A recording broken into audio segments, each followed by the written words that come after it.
Good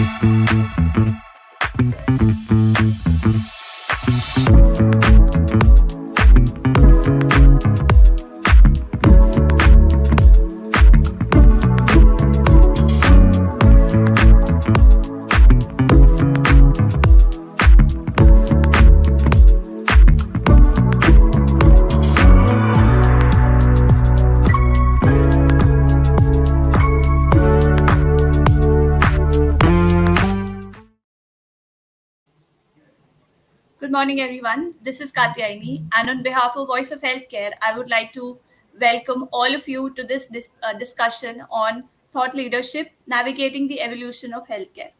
The session aims to showcase the prominent and distinguished leaders in different niches of healthcare.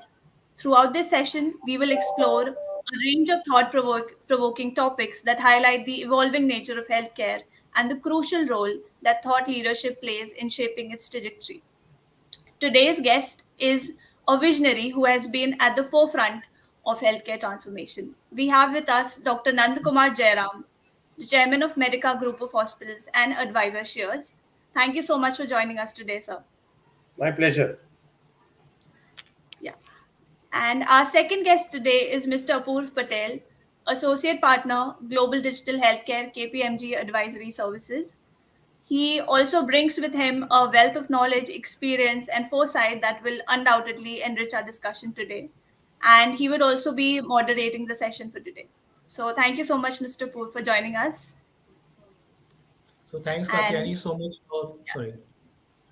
yeah, I hand over the session to you now. Please take over. Thanks, Katyani, for that introduction. And I think, everybody agrees that what we are seeing today in healthcare, it is truly transformative. So it gives me great pleasure to have a conversation today around this topic. So Dr. Jairam, what I would like to start with is, I just want to understand a little bit of your experience over the years, because you have seen all kind of transactions, good digital transformation stories. So I just want to understand, how do you think the landscape has changed in healthcare industry from couple of years back to where we stand, and which direction it has seemed to going? Right. So, Apoorv, you said couple of years, but if you ask me, I think the transformation has been gradual and over a period of time. So, I'll quickly recap from the time I entered the profession to where it is today for an understanding, because much of that has got a reason and an impact on the manner in which healthcare is practiced currently. So, in the 70s, when I graduated, the entire decision on healthcare management was made by the human brain and fingers. It was not related in any fashion to technology. This is point number one. Point number two, the profession was a service, it was not an industry. And why do I say this? I say this because an understanding of healthcare costs then and now is extremely important. Over a period of years, both gradually transformed. From using the brain and hands, technology came into being. And this technology initially was fought against by many of the clinicians, believing that the brain and hands were better and that it was not required to use technology for diagnosis and even so for management. And the transformation was, as I said, really kind of pinnacled in the last maybe 20 years, when rapidly technology became a part and parcel, and now in many places has replaced the human mind and fingers.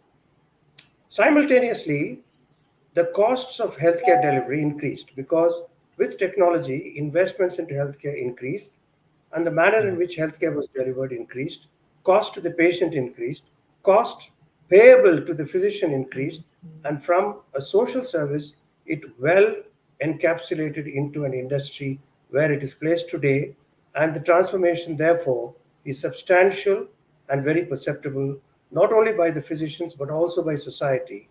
And this is where we are at this point in time. I trust this kind of covers very briefly what has happened in the landscape over the last 5 decades. True. And I think thanks for that. And Dr. Jairam, I think you covered a lot of points when you were responding back. I think one is cost, which, and second is IT. So my second question is very much kind of offshoot of the first response that you've given.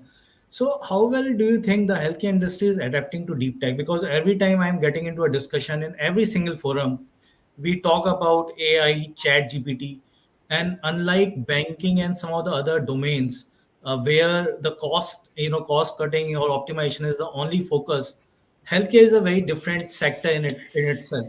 So, my question to you is, how well do you think we are adapting in terms of development in India, and also if we compare to some of the global systems? Right. So fundamentally, there is one major difference between the healthcare industry and other industries. In the healthcare industry, results or the utilization of technology for decision making impacts the human being very, very deeply. So Okay. decisions have to be perfectly appropriate and correct. See, I would pause here to say the human mind also makes mistakes. We must understand that the clinician's mind can make a mistake, but that is not as impactful as the decision taken by, if I may use the word, a non human for diagnosis or treatment. Considering this, there has been a reluctance to readily accept technology to replace the human mind. So that is point number one.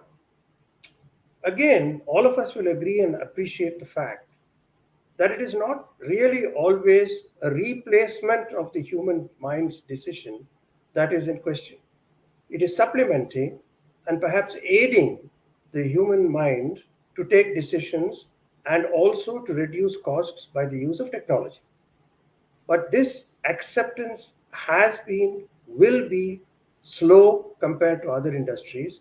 And I believe that we should respect that speed of adoption because all that the global players in healthcare require, and this includes India, is that there is safety for the human being and the patient, particularly in decisions that are taken which replace or supplement the human mind with technology.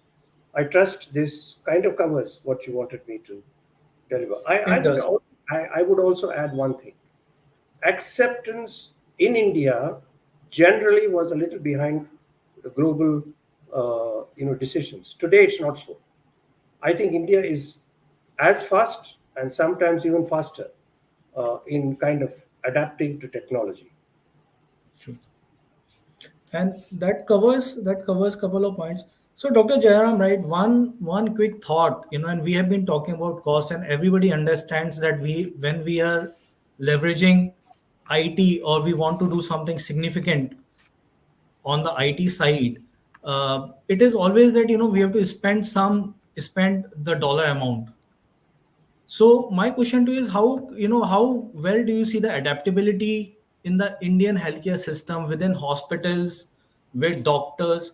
Are they really willing? Because the conversations when I have with a CIO or a CEO of large hospitals or even the government, though they are willing to adopt, but do you think they have the appetite to invest in the cutting edge IT?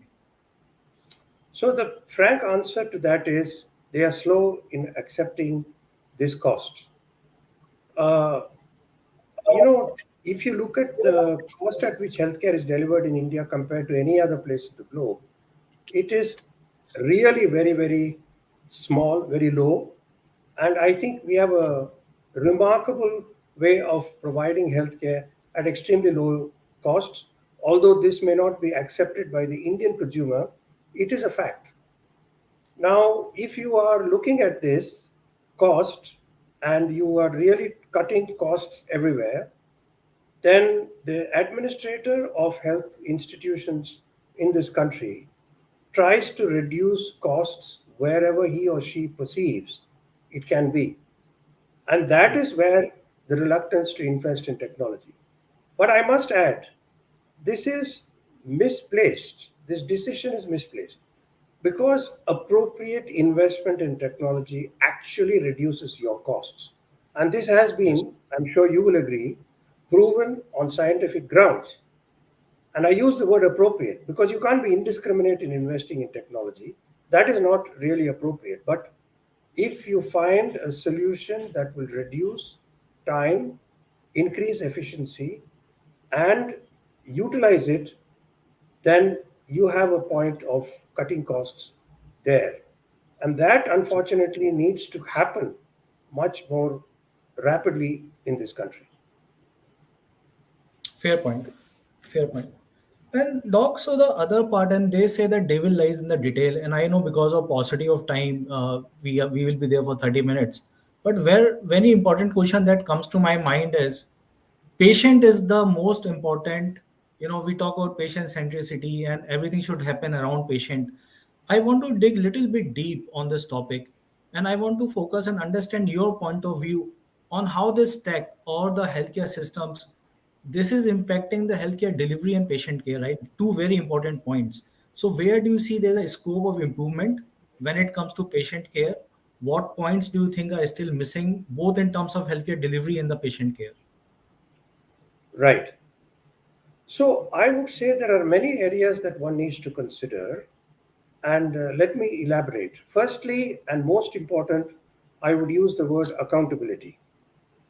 Let us be brutally frank and honest here to say that not every institution in this country is as accountable for the healthcare, for the healthcare delivery to its patients as it should be. We have moved into an area where it is practiced based on protecting the healthcare worker rather than looking at patient centricity. And that is not appropriate. This is point number one.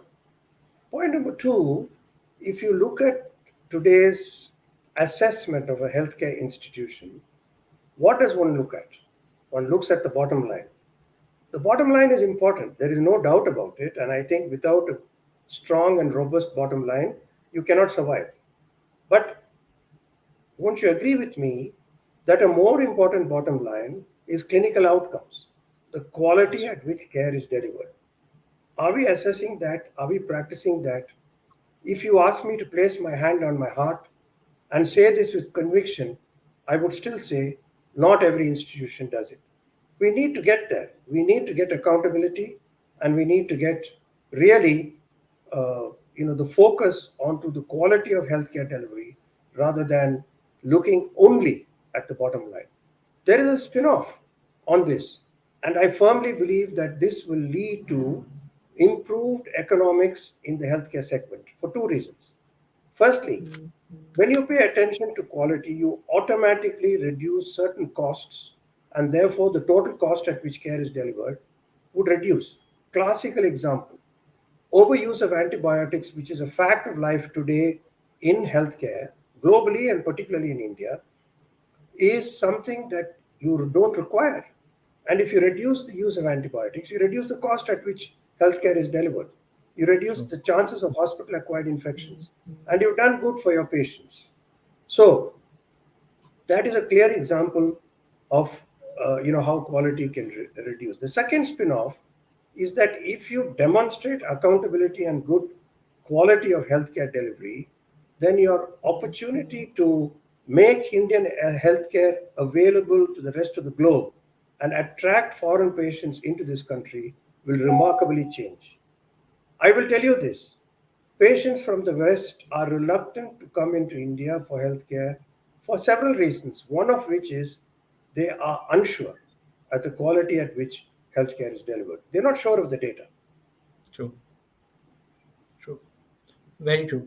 And I think this is a very important and very strong opinion, I must say, that, when we talk about quality, and I have been hearing this in very different forums, because whether we talk about medical tourism and we talk about that patients are coming to India, but I think quality is something where we really need to focus on at this stage to make our healthcare, at par with global standards. So no doubt about it. So in another, I want to take another quick view. So what strategies, and this is moving from vision to execution, what strategy do you think, healthcare organization should implement to reduce medical errors and improve patient safety? And there's also a spin to it, Dr. Jairam, because we understand the private side of the world. But if you can also give me a little bit context, because Government of India is doing a lot of initiatives, we are seeing a lot of focus from the government side. So if you can also add a little bit of that, how do you see government playing a big role when it comes to private versus public kind of healthcare within India? Right. I think, let me take that in two parts. Firstly, on the private sector, and then on the public sector, and then a combination of what was the best for the country. On the private sector, investment in clinical quality as a separate division, which is directly reporting to the board or to the CEO, is extremely important. This group of people has to be independent. This group of people has to have good knowledge of the processes and SOPs that define good clinical practices, and should be given the responsibility of introducing, investing, and monitoring this in private institutions. Why do I ask this group to be independent? Today, many healthcare institutions are at, sorry to use the word, mercy of clinicians who are extremely well recognized in their field. I mean, they are superb in their healthcare delivery, but they may not be the best to assess their own quality. Quality has to be assessed by an independent group, and there should be no fear that a surgeon or a physician is big or small in ensuring that they practice appropriately. The second is that there should be analysis of the data at different levels. It should be at the level of the clinical group, the non-clinical group, because operational quality is Yes. also important in ensuring total quality of any institution. And this data should be circulated and understood at all levels. The third is continuous clinical improvement. You Yes. need to have a focus on that. I mean, the Toyotas of this world and how they introduce total quality, and Correct. Yeah. a lot of it is applicable in healthcare. And how you modify it and use it is extremely important. Simply stated, we do not invest enough in the quality, which is so important. And that may not be a universal statement. There are institutions that have invested, but I'd like to see it in every single healthcare provider in the private space today. Right. Let's look at now on the government side. The government side is a mixed bag. There are good institutions and there are not so good institutions. So I think, and the process of quality has to be delivered at the same pace, in the same manner, even in government institutions. Now, there are organizations that could kind of regulate this, and I am not a person to suggest a regulator to deliver this, because regulators can sometimes impede rather than accelerate. True. With no bad intentions, that can happen. And therefore, self governance and a method by which the government can push private institutions and government institutions to invest in quality and do a self assessment is perhaps the best way forward. There is need for a universal change. This may not be accomplished in a day, but the seeds have to be sown and attempts made to push this as hard and fast as possible. On your Yes. next question of where would the government and private healthcare see their respective places in the future, I think it is accepted that private healthcare is here to stay and grow in this country. The government is not in a position to create the infrastructure required for urban and rural, and therefore, a combination of private healthcare and government institutions in the ratio of 70-30, which is what it is today, is definitely the way forward. Very well said. And so, Dr. Jairam, I think one quick question. I know this topic is also close to your heart, and it sums up a lot of what we have been discussing. In terms of training, because the quality will only come when all the resources who are working in the healthcare sector are trained at the optimum levels, right? At the levels at which we want, that their productivity is high, they are very conscious of what they are doing. So I also want you to hear a little bit, what is your take on the kind of trainings that are happening across the spectrum, whether it is doctors, whether it is the nursing staff. Do you think we are doing enough, or do you think we can do much more? And then, if much more, then in what way? What are the things which typically healthcare staff should follow on? Right. So there are opportunities and avenues for training. There are institutions that provide this training. QCI and NABH, for example, is a classical example of a well run institution which really tries to push hard on good clinical practices. And there are others like CAHO and so on. There are institutions, but there is not enough emphasis by leadership at institutional levels to push this. That is point number one. Point number two, in the curriculum of nurses and doctors, for example, or for that matter, any healthcare worker, it could be a technician, whoever, from the time they enter their training of hard skills, there needs to be a clear emphasis on training them in the methods of assessing, monitoring, and delivering quality. And this has to continue. The other point to be noted is that even quality tools over a period of time change. So, constant upskilling in the best practices of quality should be invested in by all the institutions, both private and public. So, this I think is extremely important. Makes sense. Makes sense. So, Dr. Jairam, I just want to change the gear a little bit. I know a lot of our audience is coming, uh, they are of the younger generation, right? People who also want to enter the healthcare industry. I think, and this is a startup generation, right? Where there's a lot of gig economy. People quickly want to come and place their bets and do something wonderful. So if you have to pick, top 3 or 4 areas where you see tremendous need for new thought process or innovation, what would those 2, 3 things that are top on your agenda list? Right.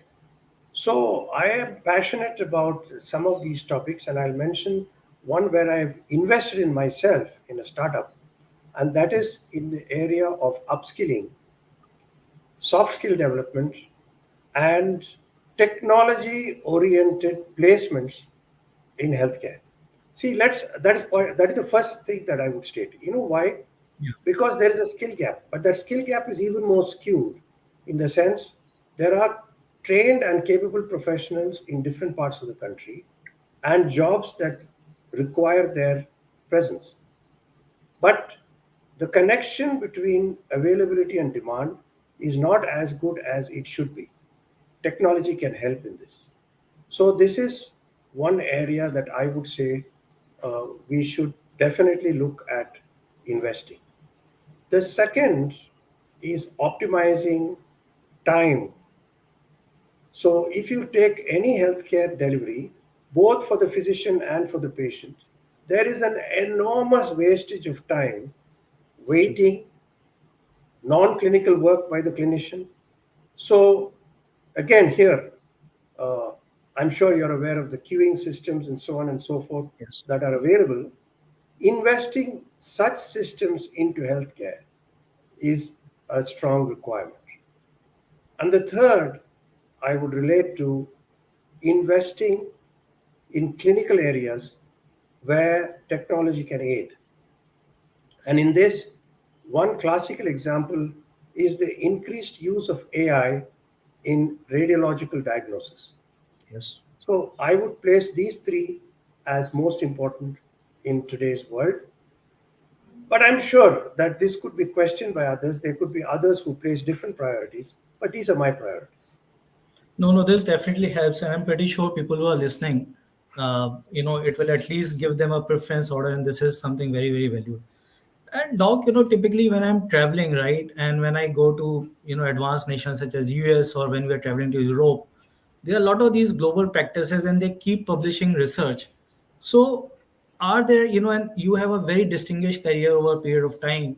So when you look outside, are there any one or two countries or the systems, healthcare systems, where you feel, yes, this is very much similar to India, or at least that is the path you would recommend, or you want to do it, customize our own problems? You feel that India as a nation is very unique. How will you judge, and what are lessons that you would like to leverage from a global healthcare systems? Right. So I would again go back a little bit in time to explain this. We inherited the British system of clinical practice, Yes. and over a period of time imbibed the US system for its efficiency and for a different way of functioning. Private healthcare functions much more effectively in the US than in the UK. Right.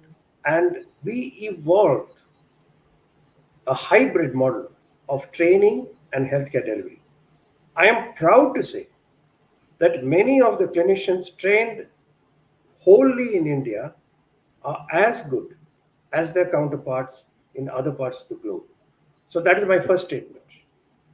Number two is that this hybrid system has allowed us to attract the best of the two worlds I refer to. There are other areas, other countries in the globe, which I'm sure can be examples for us. But principally, I would still say these are the two countries from which we have imported, modified, and created a training which I think is quite good and unique. Fantastic. I think it has been fabulous listening to all different point of views. We covered literally in a very short time the entire spectrum, or at least we tried to cover. I think we touched base on the big challenges. I think I'm just quickly recapping. I think tech is the way to go, right? There are multiple opportunities where we can look into AI and some of these systems. Quality and training, right? I think we touched on that. I just want to take a brief pause, just in positive or time. Katyani, if there are any questions from the audience, and how we are doing on time, right? If you can let me know, and then I will continue the session.